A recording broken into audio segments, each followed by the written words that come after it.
What's up everybody, DasterDee here, and I'm coming back at you with another video. Now in this video, I'm going to be telling you about one of my psych ward stays, and it's pretty interesting, so listen in. Make sure to like and subscribe and watch my other videos if you haven't yet.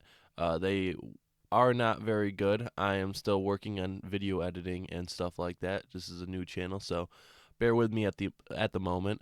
So let's just get right into it. Now, this happened about 3 to 4 years ago now. I'd say leaning on the 3 years end, and I was not in a very good mental state at that time. I was taking every drug imaginable. Not every drug imaginable, like weed and the small stuff. I was taking every drug I could get my hands on. This included Xanax, opiates, cocaine, anything I saw, I did. Now, obviously, that led to a terrible mental state, and I was constantly in psychosis, drug-induced psychosis, and stuff like that. So I ended up taking a few trips to the psych ward, and this is one of my one of my older ones. It was, I think, my second stay. Now, during this stay, I met a couple interesting people while I was there, and I'm going to tell you about them. First one was this guy. I'm not going to tell his name because obviously I'm not going to do that. Let's call him Bob. And Bob, he was getting off barbiturates and benzodiazepines like Xanax or Klonopin, stuff like that. And this hospital was so bad that every time my guy would go into like a psychosis or have hallucinations, because you get hallucinations when you come off Xanax, this guy would go into a rage because he's getting off of Xanax, and the hospital would go and shoot him up with Ativan, another benzodiazepine. So he would just keep getting his addiction recovered because the hospital would keep giving him benzodiazepines, which is what he was recovering from. Now, this dude was really nice, and he would tell me about his hallucinations, and like when he was having them, and some of them were freaky, man. I was honestly surprised how nice he was when he was getting off of them, because if I was having those hallucinations, I would not be talking to anybody. Definitely. He was talking about there was hands crawling out of walls, stuff like that. And I'm like, nah, dude, I ain't messing with that. And there was this other lady. She was completely mentally insane. She would walk up to me and ask me if I knew how to play instruments, and then she would tell me that she killed her babies from smoking meth. And I was like, not sure why you told me that, but all right. And there was another lady. She just really liked reading books. I remember she was all right. She kept on praying for me, and I was like, all right, lady, that's nice. And there was this trans girl. Her name was Julia, and the hospital kept feeding her non-vegan food, and she was like a vegan, so she would refuse to eat the food, and she didn't eat food for like 3.5 days, like the entire psych ward stay that I was there. She would not eat food because they kept on serving her meat and dairy, which she was vegan, so she couldn't eat. She could have, but the hospital's supposed to provide you that, considering you're stuck in the fucking psych ward.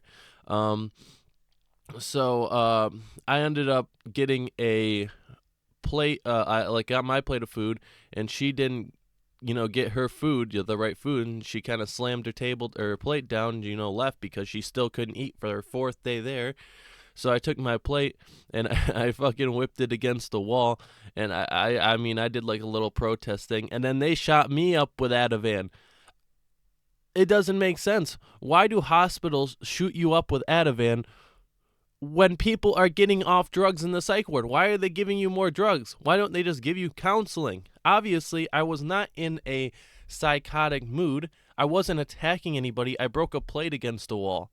Why did they give me a benzodiazepine? Like, it doesn't make sense.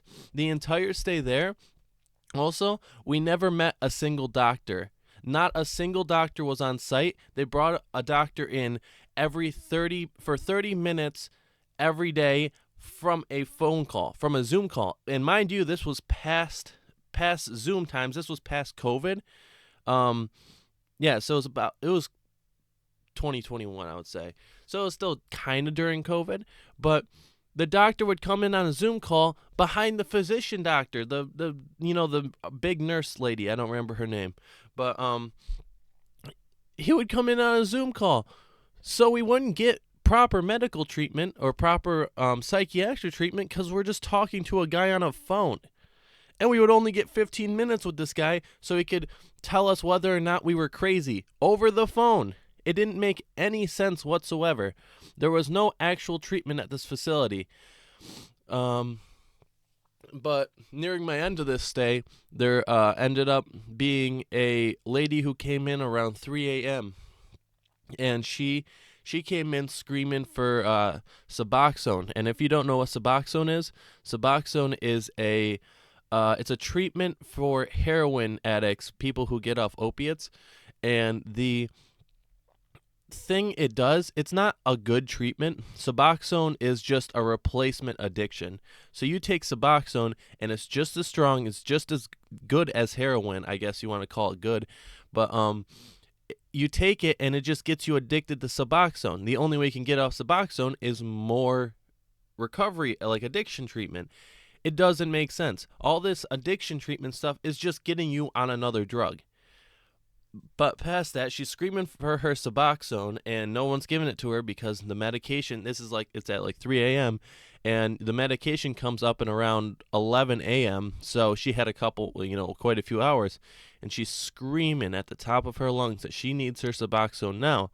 So she wakes up everybody in the psych ward, including me, and the meth head lady who kept on screaming at me that she killed her kids on meth or whatever, ran into my room and kept on begging me to protect her from the Suboxone lady.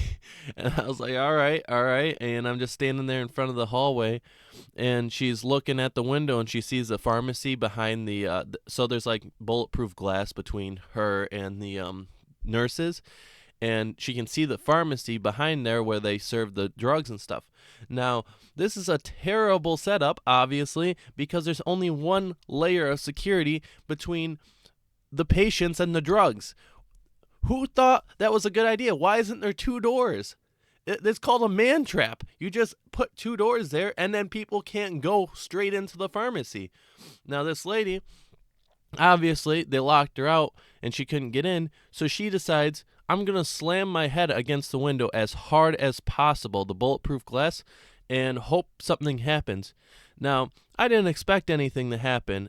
However, she starts slamming her face as hard as she can, this is like World War Z shit. I'm like looking at this shit. I'm like, what the fuck is happening? And she starts smashing her head against the bulletproof glass. And I'm like, what? She ain't gonna do nothing. And then she cracks her head open, starts bleeding. And she starts bleeding all over the window. I'm like, am I just watching a fucking zombie movie right now? Like, what is happening? And she's still smashing her head against the window, and then finally you hear a squeak, and the whole fucking bulletproof window, she doesn't break the bulletproof window, she knocks the pane of glass out of the frame of the window, and it falls inward. Now, I'm not supposed to be laughing at this, but one of the nurses in scrubs, her scrubs were SpongeBob scrubs. There were just a bunch of faces, like pictures of SpongeBob on her scrubs. And this lady comes in like a World War Z zombie, fucking tackles a SpongeBob scrub lady onto the floor and just starts smacking and scratching at her. She gets up and she runs and starts raiding the pharmacy, and she actually gets fucking pills. How does that happen? How do you have like 9 nurses on hand and you can't prevent somebody from raiding a pharmacy at a hospital? One single human doing drugs. Now they get her outside. They don't throw her into the psych ward part. Like they don't throw her into the the padded room like they usually have. They did have a padded room there, and they don't throw her into that. They throw her on the outside, and she sits down, and she's, normal for a couple minutes, and then she stands back up, jumps back over the counter because the window isn't put back in, and starts attacking the SpongeBob lady again. And I'm like, there's freaking cops here. Why aren't the cops doing anything? But the whole time I'm sitting there, the meth head lady's sitting behind me, and she's just like screaming at me to protect her. And I'm like, I don't know what the fuck. She's not coming after me, dude. Like, I'm not doing anything wrong, so she ain't coming after me. And they finally get her into the psych ward, and they put her away, put her into the padded room.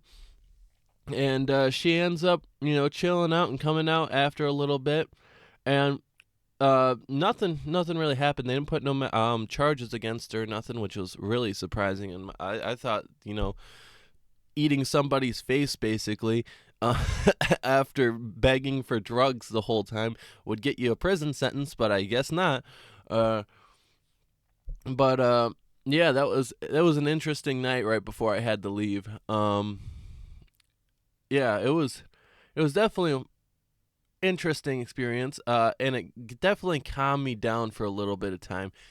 It got me into a little bit better of a mindset, I would say. However, it wasn't because of the hospital that made it that way. That hospital was legitimately the worst hospital I've ever been in. I think it took me about 18 hours to get into the psych ward, and they had to sit me down on a stretcher for those 18 hours. I didn't get a chair. I had to sit down in a stretcher in the hallway. Now, they weren't even an overpopulated hospital at that. They had open rooms. They just decided to leave me into the hallway for no reason. They didn't feed me. They didn't anything for like 18 hours straight. And then we got the bill, and they fought me on my insurance afterwards, even though like I had health insurance, all that crap, and they fought me because I didn't pay $18 for the ambulance fee that brought me there. It was $18, and they sent credit card guys after me. What are they called? The debt collectors? They sent debt collectors after me for $18 fucking dollars. Now, I hope I from what I heard, they closed this place down. I'm looking at it on Google. They say it's still open, but I really hope it's not. But overall, it was a solid, let's say, 6 out of 10 experience. I calmed me down. I got to read a couple books. I met a couple interesting people, but I would never, ever do that again. So that's about it. Like and subscribe if you want to hear more crazy rantings by me. And that's it. See ya.